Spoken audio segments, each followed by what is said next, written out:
Kembali di Kompas yang Saudara, kenaikan harga beras terus terjadi di berbagai daerah sejak sebulan terakhir. Di Gorontalo misalnya harga beras mencapai Rp17.000 per kilogram. Kenaikan harga beras juga terjadi di kota Brastagi dan Manado.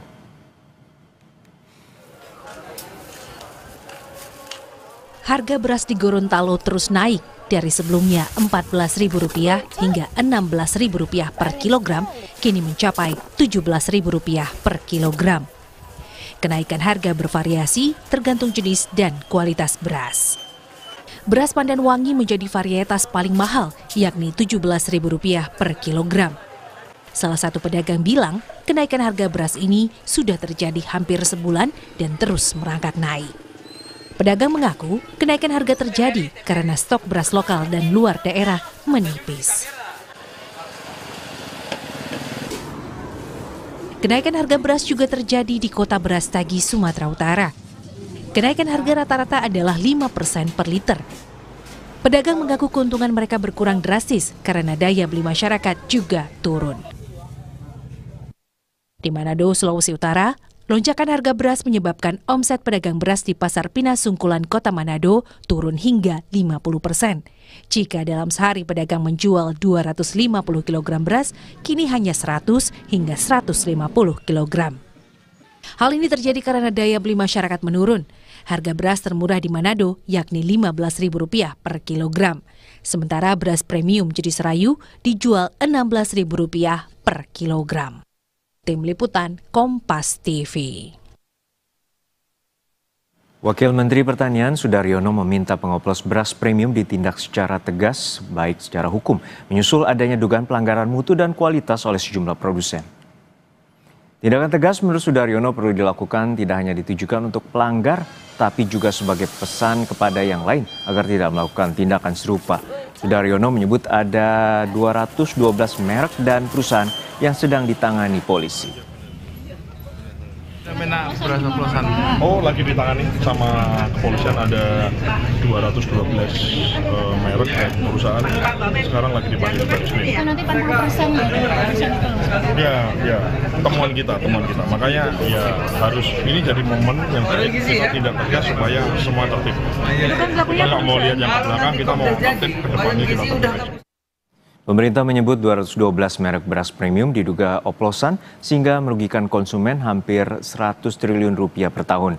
Bisakah kualitas beras premium dikenali lebih dahulu sebelum dibeli? Berikut laporan jurnalis Kompas TV, Tifal Solesa dan Yohan Bagja dari Pasar Palmerah, Jakarta. Kementerian Pertanian berencana akan mengumumkan 212 merek beras premium yang diduga oplos. Dalam artian isi beras ternyata tidak sesuai dengan produk yang dijual kepada konsumen. Pertanyaan muncul kemudian, sesungguhnya apakah sesulit itu membandingkan antara beras premium dengan beras medium atau beras biasa? Saya saat ini sudah bersama dengan salah satu pedagang di Pasar Palmerah untuk kita telusur lebih lanjut soal perbandingan antara dua jenis beras itu dengan Mas siapa, sorry? Amri. Mas Amri udah berdagang dari tahun 2012, tadi kita cerita juga ya. Sesungguhnya Mas, kalau membandingkan antara beras premium dengan beras biasa itu emang susah atau sebetulnya ada yang mirip-mirip atau gimana sih sebetulnya? Sebenarnya rada-rada mirip, tapi kalau orang yang jarang belanja beras ya mungkin nggak bisa bedain juga, gitu.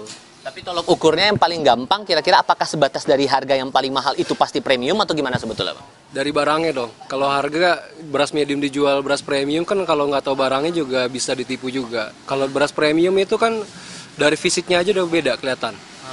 Kalau beras premium itu bijinya utuh, ya, lebih panjang. Terus lebih mengkilap, ibaratnya udah dipoles ya gitu. Kalau misalnya beras-beras medium rata-rata di depan nih gimana nih jelasin ini? Kalau ini kebanyakan kalau ini beras medium. Nah, ini beras medium. Kelihatan dari mananya itu? Walaupun bijinya utuh-utuh panjang tapi dia masih ada broken patah. Oke. Gitu. Tapi kalau ini kan beras premium. Broken patahnya lebih sedikit. Gitu. Beras premium biasanya itu maksimal 30% broken patahnya. Maksimal. Gitu. Kalau misalnya udah 35 sampai 40% itu udah beras medium jatuhnya, broken patahnya. Gitu. Kalau pengalaman Mas sebagai konsumen lah, kalau sebagai pedagang kan udah terbiasa lah seperti ini. Tapi kalau sebagai konsumen Mas pribadi sama dengan keluarga, pernah nggak punya pengalaman beli beras premium malah dapatnya malah sebaliknya, malah yang medium atau yang beras biasa? Sejauh ini sih enggak ya, soalnya kan kalau kita masak sendiri kita ngambil dari toko. Tapi kalau orang lain mungkin ada, saya lihat di